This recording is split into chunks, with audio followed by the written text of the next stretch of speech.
Selamat pagi Indonesia. Berjumpa kembali bersama kami Forum Bincang-Bincang Sesama Jurnalis. Selamat pagi Bang Wiratno. Ya, selamat pagi.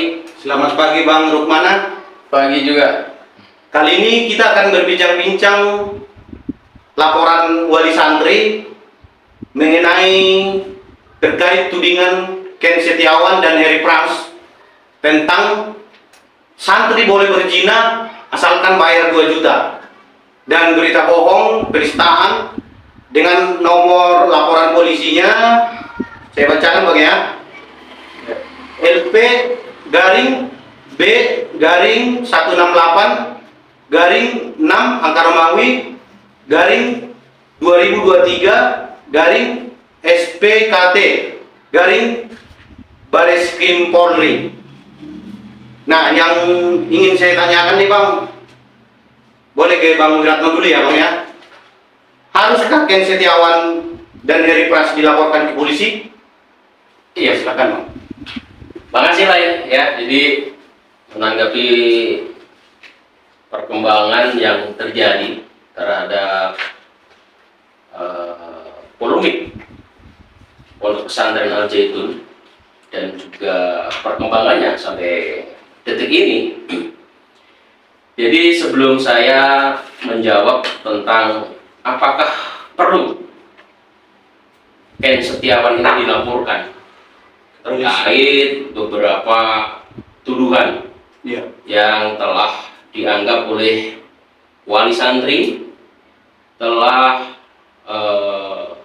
mencederai gitu, tentang sebuah keyakinan gitu, bahwa dari Ken Setiawan sendiri menuduh bahwa di Al Zaitun diperbolehkan untuk berzina asalkan membayar 2 juta. Seperti itu. Jadi ini yang terdampak atas apa yang disampaikan Ken Setiawan di beberapa media. Ini dampaknya sungguh sangat luar biasa Ke wali santri ya, baik ke wali santri sama santri juga ya, alumni yang sudah keluar dari Al Zaitun, karena kita tahu Al Zaitun sudah berjalan hampir 20 tahun, dan kalau bicara alumni ya kemungkinan sudah kurang lebih 20.000 kan, seperti itu. Jadi ini sangat mencederai hati nurani gitu ya, sangat mencederai baik wali santri maupun alumni itu sendiri, alumninya gitu ya. Gitu. Maka sebelum ke sana, jadi saya perlu sampaikan juga di dalam perbincangan kita pada pagi hari ini bahwa memang fenomena sosial kemasyarakatan kita itu sungguh sangat memprihatinkan. Gitu. Kalau dalam dunia jurnalis disebutnya adalah netizen. netizen Ya, ini sangat memprihatinkan gitu di negeri ini ya, terutama ya. Gitu. Kenapa? Karena netizen atau masyarakat itu cenderung percaya dari apa yang dilihat dan didengar, gitu, tanpa melakukan sebuah tabayun, survei ya.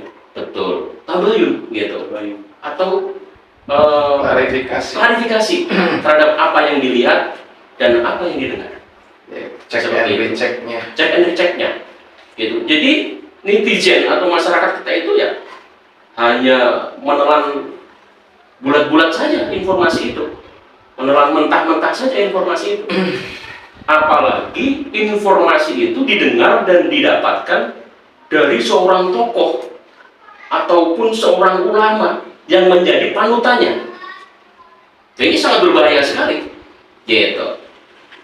Apalagi ini ada sebuah ya yang harus kita betul-betul kita berikan sebuah koreksi, gitu. Dan tokoh itu juga dapat informasi dari TikTok kalau nggak salah. Nah, terlepas dari semua itu ya, jadi kita sebagai masyarakat ini harus betul-betul bisa cerdas dalam mensikapi segala persoalan, gitu. Kenapa ya? Karena ini akhirnya menjadi sebuah polemik yang berkepanjangan, gitu. Menjadi sebuah polemik, menjadi sebuah kegaduhan, gitu. Jadi kita ambil satu contoh ya, yaitu persoalan tentang Al Zaitun saat ini. Gitu. Bagaimana seorang ulama, seorang tokoh yang menjadi panutan, yang menjadi tempat bertanya, gitu kan, dari masyarakat, terutama umat Islam, kemudian memberikan statement-statement yang tidak berdasarkan fakta dan data.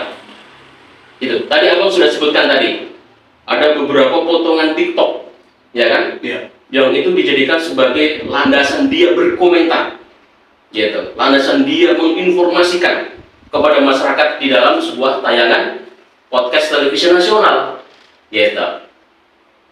Maka masyarakat yang mendengar, masyarakat yang melihat tayangan itu, otomatis dia akan membuat sebuah kesimpulan.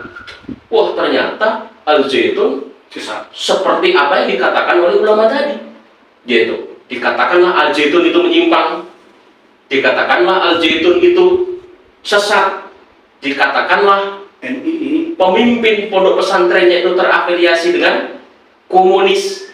Bahkan yang lebih sadis itu ya tadi, Al Zaitun dikait-kaitkan dengan sebuah organisasi terlarang, gitu. Dan ini harus kita cermati betul sebagai masyarakat, sebagai netizen. Kita jangan mudah percaya begitu saja. Tapi Gitu. ini Bang, kemarin kan udah orang tua santri udah lapor dari bulan kemarin, hari Selasa 27 Juni. Ya, Tapi sampai sekarang kayaknya belum diproses juga ya. ya, nanti kalau persoalan hukum nanti kita akan bertanya kepada kawan kita ini ya.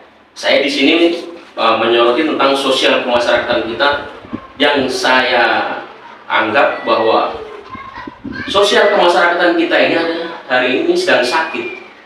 Berarti sekarang kayak Bang Rukmana dulu nih, yang ingin saya tanyakan Bang, sebenarnya laporan polisi itu berapa lama sih seorang terlapor setelah dilaporkan? Ya, baik, terima kasih untuk waktunya. Jadi, yang pertama saya tentunya memberikan apresiasi ya kepada wali santri, baik yang ada di Jakarta, ada di Banten, ataupun yang ada di Jawa Tengah atau seluruh Indonesia tentunya ya, karena untuk santri Al Zaitun itu kan berasal dari seluruh Indonesia, Bukan luar negeri.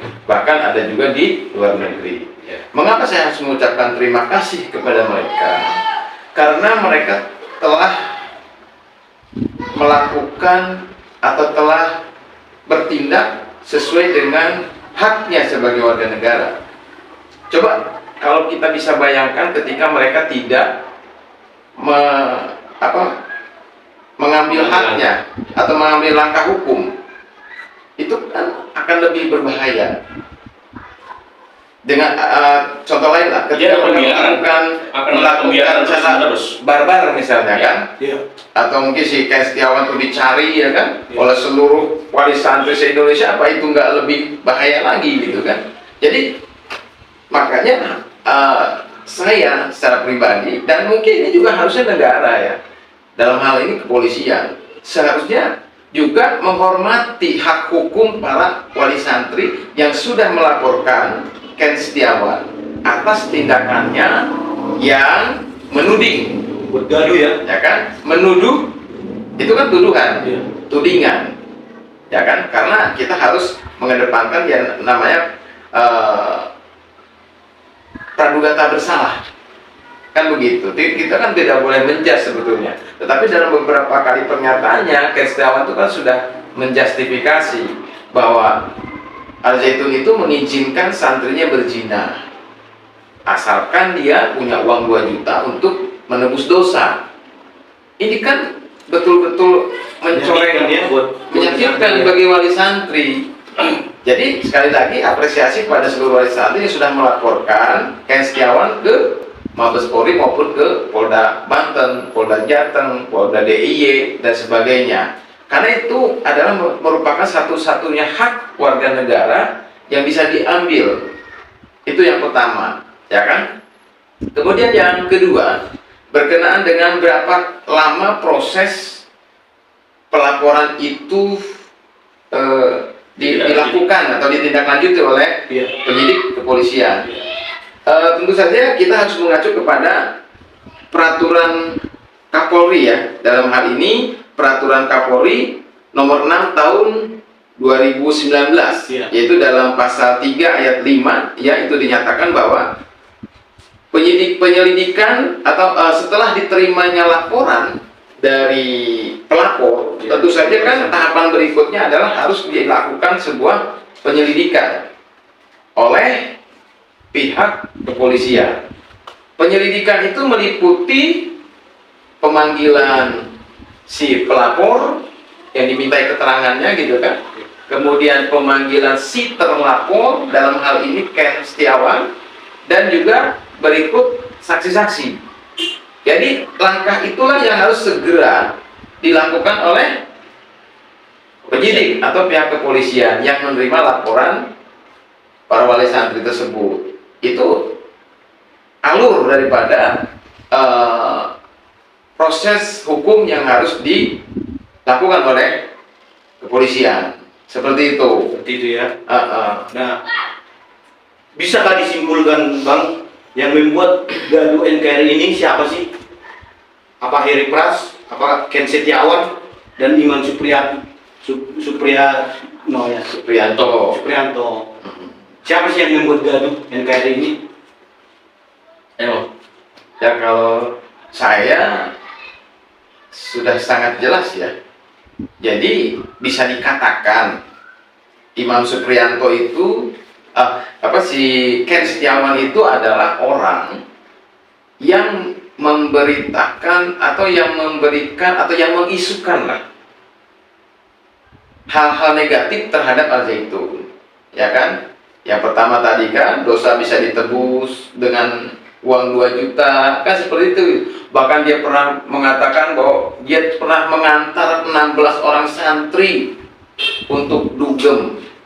Ini kan luar biasa gitu penistaannya gitu kan, tuduhan keji yang dia harus bertanggung jawab secara hukum atas tindakannya itu. Maka sekali lagi dalam hal ini kepolisian harus bergerak cepat. Bergerak cepatnya kepolisian itu karena menghormati para pelapor wali santri yang ada di seluruh Indonesia begitu. ya. Karena kalau kita melihat ya, untuk Abdus Salam Panji Gumilang sendiri yang dilaporkan oleh advokat Pancasila itu gitu kan, pembela Pancasila itu kan juga cepat juga itu prosesnya ya. Lalu kenapa untuk Ken Setiawan ini dari bulan Juni ya, sekarang sudah bulan Juli ya, sudah masuk di tanggal berapa ini? Berarti sudah hampir 15 hari ya. Ada 15 hari kan ya? Itu belum ada tuh kabar-kabar kapan dilakukan pemanggilan terhadap si terlapor untuk dilakukan penyelidikan sesuai dengan peraturan Kapolri yang tadi saya sebutkan, peraturan Perkap ya nomor 6 tahun 2019 ya. Kan seperti itu ya. Nah inilah harusnya sekali lagi sebagai negara hukum, tentu saja masyarakat Indonesia dalam hal ini wali santri itu berharap keadilan kepada pihak kepolisian. Seperti itu. Ya. Dari Bang Wiratno ada kesimpulan mengenai bincang-bincang kita ini? Ya, jadi apa yang sudah dilaporkan oleh wali santri itu sudah tepat. Jadi untuk memenuhi unsur keadilan, gitu. Karena memang yang dituduhkan saudara Ken Setiawan ini ya betul-betul mencederai nilai-nilai kemanusiaan, gitu. Dan jelas Nilai-nilai membuat moralitas, gaduh itu, gitu. membuat Makanya, gaduh se-Indonesia. ya, kalau tadi Bang Rikson menanyakan apakah tepat bahwa Ken Setiawan dan juga Heri Pras ini dilaporkan, ya sudah tepat sekali. Karena langkah hukum yang bisa diambil masyarakat itu adalah dengan cara menyampaikan pengaduan kepada pihak yang berwajib, dalam hal ini adalah polisi. seperti itu. Makanya di sini semoga pihak dari polisi ya harus segera, karena bincang-bincang kita ini ya. iya harus Ya, segera artinya harus mengawasi. bergerak Gitu. cepat, ya kan, untuk memenuhi unsur keadilan tadi. Kan Ken Setiawan itu kan sudah jelas dilaporkan berdasarkan pasal 311 KUHP, ya kan, dan Undang-Undang ITE, di mana di situ Ken Setiawan itu membuat sebuah informasi, menyebarkan sebuah informasi kan gitu kan, yang dinilai informasi itu bohong. Ya. Makanya wali santri itu melaporkan karena menilai bahwa informasi tuduhan Ken Setiawan itu adalah informasi bohong yang menista nama baik daripada santri-santri Mahat Al-Zaitun. Dan pernyataannya itu kan artinya pernyataan Ken Setiawan itu bisa membuat keonaran begitu. Ya. Ketika rasa keadilan ini tidak terpenuhi atau tidak dipenuhi oleh negara, dalam hal ini aparat penegak hukum, maka kita tidak bisa juga menghindari yang namanya tindakan di luar hukum yang dilakukan oleh para wali santri tersebut. Tentu kita semua tidak menginginkan adanya tindakan-tindakan di luar hukum yang dilakukan oleh para wali santri tersebut. Oleh karenanya dalam hal ini ya sangat harus bagi kepolisian untuk bersegera memanggil Ken Setiawan, juga berikut Harry Pras. Di intinya bincang-bincang kita ini, semoga pihak aparat kepolisian segera mendengar laporan wali santri ya Bang ya. Ya. Betul Bang, sebentar Bang ya. Saya mau memberikan sebuah closing statement ya Bang. Jadi begini Bang, di beberapa podcast kita belakangan ini, kita ini berdiri di atas jalur profesi. Sebagai Yaitu jurnalis ya, wartawan ya. Ya, betul. Jadi kita ini tidak memihak kepada seseorang maupun kepada sebuah lembaga tertentu. Nah, itu harus Ya, garis betul. bawah ya. Jadi dalam hal ini pijakan kita sebagai jurnalis adalah tentang undang-undang pers, Pak. Ya. Undang-undang pers nomor 40 tahun 99. Iya. Bahwa di situ disebutkan bahwa pers itu adalah sebagai kontrol, gitu, sebagai kontrol, gitu. Juga pers itu juga bisa dikatakan sebagai untuk memberitakan pemberitaan kepada masyarakat sebagai edukasi kepada masyarakat. Maka dalam podcast kita ini memang banyak sekali komentar-komentar yang kemudian seolah-olah tanda kutip kita berdiri di salah satu pihak, gitu. Makanya kenapa kita sampaikan podcast ini? Karena kita sebagai jurnalis harus memberikan edukasi, memberikan pemberitaan yang benar, gitu. Karena yang kita angkat adalah berdasarkan fakta. Kita Dan juga membahas data. tentang Seperti itu. Ken Setiawan dilaporkan ke Mabes Polri. Betul. Itu memang ada laporan Ada laporannya, polisinya. gitu. Jangan sampai, Bukan hoax, gitu ya kan? Jangan sampai nanti masyarakat berkesimpulan bahwa penegakan hukum ini berat sebelah. Kan seperti itu. Iya. Saudara Syekh atau Pak Syekh Panji Gumilang itu dilaporkan oleh pembela Pancasila, advokat pembela Pancasila, tidak berselang lama langsung diproses. Ya. Kan seperti itu. Nah, ini juga ada. Ya. Nah, betul. Ini juga nggak boleh berlaku surut terhadap pelaporan yang dilakukan oleh wali santri. Bayangkan sekarang yang kita ketahui sudah ada pelaporan di Polda Jakarta, Dan Jawa Barat ya. kemudian di Polda Banten, kemudian ada di Polda Jogja. Yogyakarta, dan juga di Polda Jawa Tengah. Berarti ini kan sebetulnya menjadi sebuah indikasi, gitu, tentang adanya ketidakadilan. Kan seperti itu. Sehingga wali santri itu perlu untuk mengambil langkah, ya kan, hukum untuk mencari keadilannya. Nah, ini jadi poin kita di sini, Bang. Oke. Ya, poin kita di sini. Jangan sampai ini menjadi sebuah presiden, gitu, di dalam lembaga kepolisian bahwa tanda kutip kepolisian seolah-olah berat sebelah.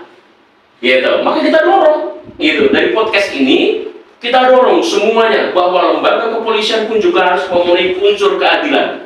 Gitu kan? Dan ini yang harus dikawal oleh media, oleh jurnalis. Gitu. Makanya sekali lagi kami sampaikan kepada netizen, kepada masyarakat yang mengetahui dan melihat podcast kita, bahwa kita berdiri di atas dasar jurnalisme sesuai dengan Undang-Undang Nomor 40 Tahun 99. Jadi di situ jelas, ya. Jadi kami luruskan karena di dalam podcast kita ada beberapa pihak yang kemudian bermacam-macam menuduh kita bahwa seolah-olah kita ada di pihak tertentu.